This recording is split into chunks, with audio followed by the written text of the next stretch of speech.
And those tough restrictions have left border communities in chaos and families torn apart. Mother of two, Jessica Rigney, was stopped by police yesterday, told she could not enter the Sunshine State to collect her sons, who were staying at their father's place just 20 minutes away. Jess and her dad, Peter, join us now from Benora Point in New South Wales. Thank you so much for joining us this morning. Jess, let's talk to you first, because you did manage to eventually enter Queensland. I can see you've got your boys there with you now, but it was an ordeal. Just tell us what happened. Well, there's sort of two stopping points, and the first police officer said that, no, you can't cross, your boys are going to have to stay with their dad for the week.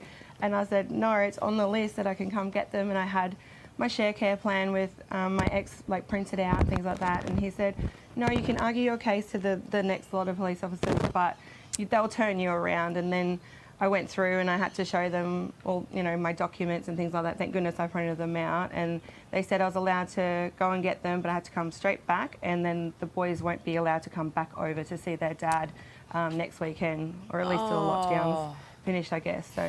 So Dad's only 20 minutes away, but because it's across the border, now your sons are facing, well, who knows, potentially a couple of months without seeing their dad. How do they feel about that?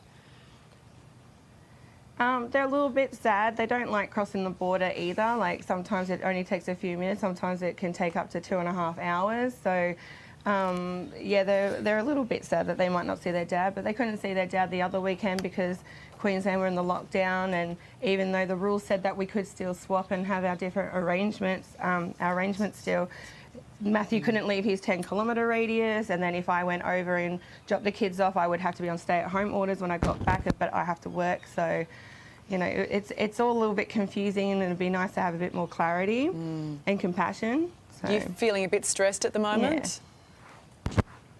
A little bit, because I literally work the first exit over the border, so my work is only about 10 minutes from my house, so I can't work now, and if I don't work I don't get paid, so I'm a little bit stressed out, and now I have to do homeschooling with the boys, so that's a bit stressful too.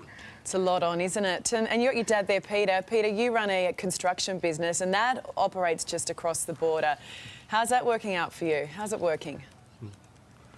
Well, it's complicated. I know they say it's quite simple, just go onto the website and you get all the answers, but yesterday you read that it's only essential workers only, so that puts us out.